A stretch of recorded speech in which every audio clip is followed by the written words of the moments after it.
All right, ladies and gentlemen, here we are, lesson 3.8. We're going to discuss dividing fractions and mixed numbers. So when we're all done, your target here is to be able to divide fractions and mixed numbers. Now, first of all, we need to deal with what are reciprocals or multiplicative inverses, okay? So now, and I say or because these are sort of synonyms for each other. A reciprocal or multiplicative inverse, basically the same thing, okay?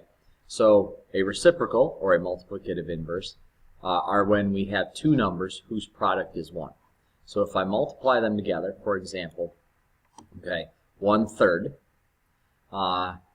is the reciprocal or the multiplicative inverse of 3, okay? Because if you think about this, 1/3 times 3, well, if I go through the process of taking a whole number to multiply by a fraction, we take the whole number, we make it into a fraction, which would be 3/1. Okay, so now we have 1/3 times 3/1. Okay, if I multiply those across, 1 times 3 is 3. 3 times 1 is 3, and when we divide 3 by 3, we get 1. Okay, so the reciprocal of 1/3 is 3/1, or vice versa. The reciprocal of 3/1 is 1/3. And because when we multiply these two things together, we get 1, we have a multiplicative inverse. Okay, so any two numbers whose product is 1, when we multiply them together, is a multiplicative inverse, often called a reciprocal. Okay, and those are just vocabulary terms that we have to deal with. So when we're going to divide by a number, it's the same as multiplying by its reciprocal. Okay, so, and this is just mathematical knowledge here.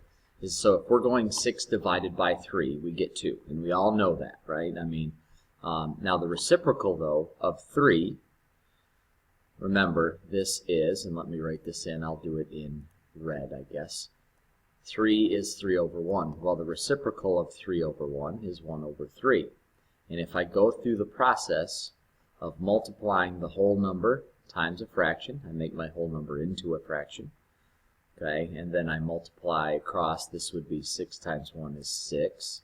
I'm doing the small, 1 times 3 is 3, but 6 divided by 3 is 2. You'll notice that I get the same answer when I divide by 3 or when I multiply by the reciprocal of 3, which is 1/3.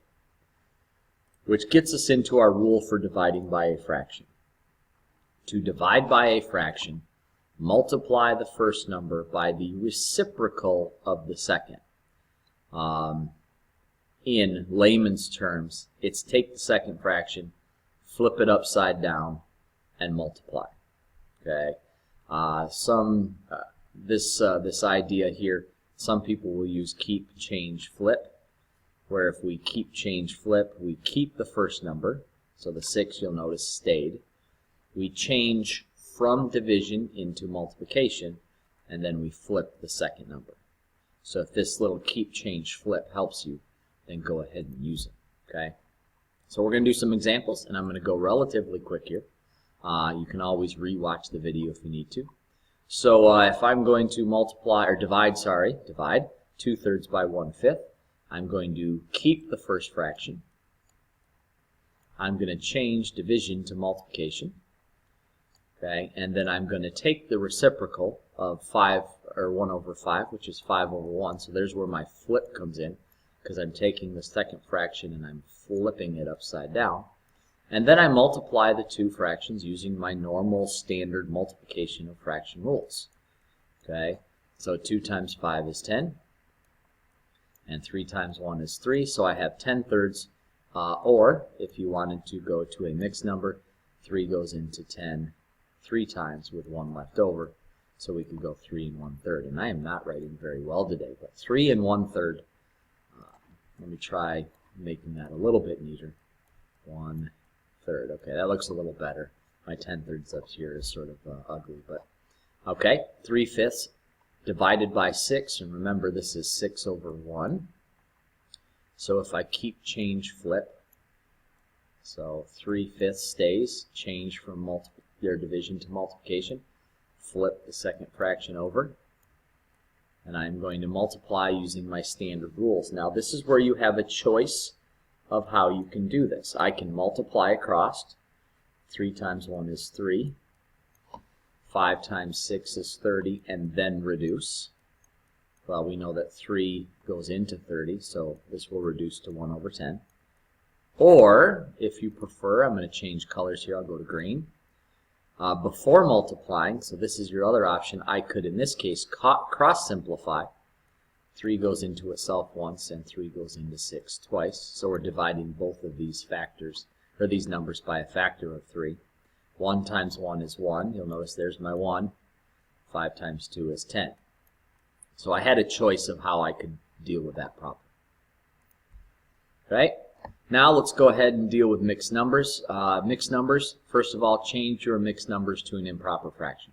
So 3 times 4 is 12, plus 2 is 14, so we have 14 thirds here. Again, we're multiplying and then adding. Okay, so this is multiply and then add. So 2 times 2 is 4, plus 1 is 5, so this is 5 halves, 5 over 2. And we had division. And then we do our keep, change, flip. So 14 over 3 times, there's my change, and then flip. So I'll have 2 over 5.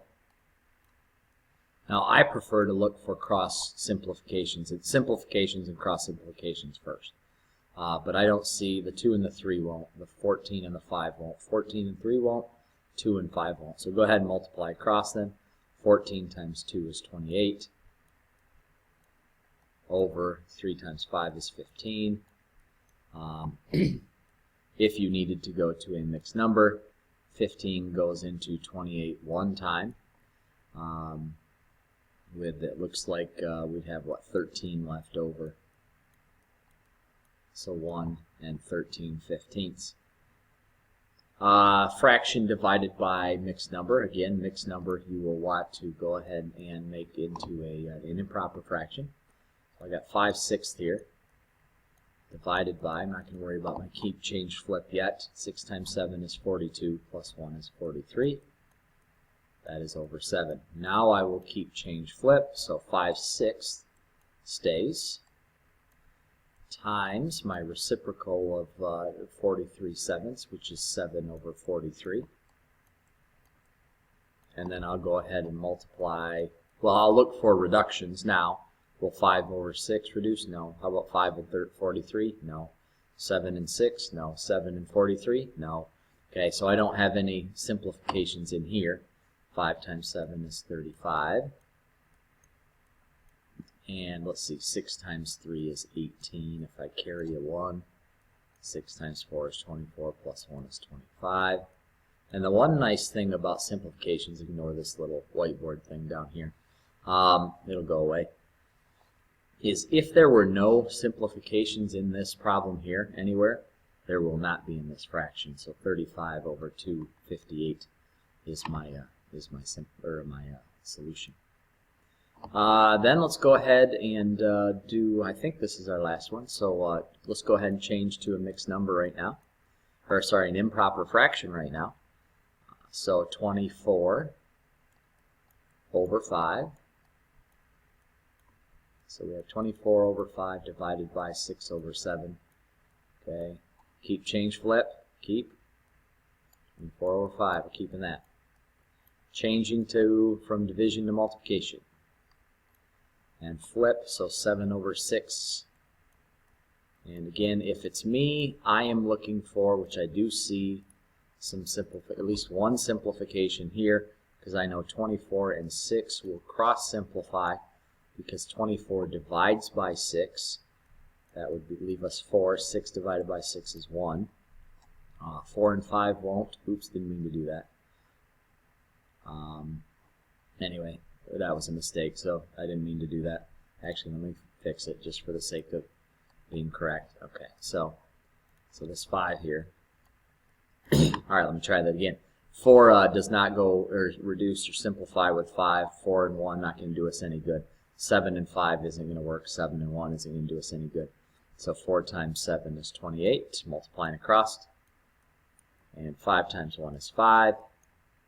If we go to a mixed number, 5 goes into 28 5 times. That is 25. So 28 minus 25 leaves us a remainder of 3. So 5 3/5. All right, so we are going to, we have an example problem, an application problem in this example here. So we're going to use the bar graph to determine how many times longer a $100 bill is expected to stay in circulation than a $1 bill. Okay, so a $100 bill down here. It looks like, and this is where we're going to, and we're going to do a little bit of estimating in this case, okay? And so it looks like right now, and this is just an estimation, it looks like the $100 bill stays in circulation for about 9 years, okay? My $1 bill, okay, which, and if you get right here, if we really look at this, about 1 year would probably be about, because we're talking halfway between 2 and 0, would be about there. So it looks to me like the $1 bill stays into circulation about 1 3/4 years. So I'm going to take 9 and divide by 1 3/4. Okay, we're going to see how many times more 9. And again, even this right here, this is an you'll notice my line isn't very straight. That's an estimation as well. So if you don't use exactly 9, that's okay. Okay, again, it's just we're doing an estimation. All right, so now go through my steps. Whole number, probably in this case, going to make into a fraction. And I'm going to, and then we're going to divide by, and I'm going to go ahead and change this to my improper fraction now. 4 times 1 is 4, plus 3 is 7. So 7/4. Now keep, change, flip. 9 first, keep, times, flip my second, so 4/7. Any simplifications? 9 and 7, no. 4 and 1, no. 9 and 1, no. 4 and 7, no. All right, multiply across. 9 times 4 is 36. 7 times 1 is 7. And if we go ahead in this case, we probably do want to change it. 7 goes into 36, 5 times? Because 5 times 7 is 35, and leaves me 1 left over. So it looks like, and again, this is just an approximation, that a $100 bill stays in circulation a little over 5 times longer than a $1 bill. 5 1/7. So it's approximately 5 times longer. And again, if you were not exactly at this, that's fine. Again, these are just estimations, so they may not be exact. So, all right, time for you to practice your division of fractions. Any questions, come see me. Good luck.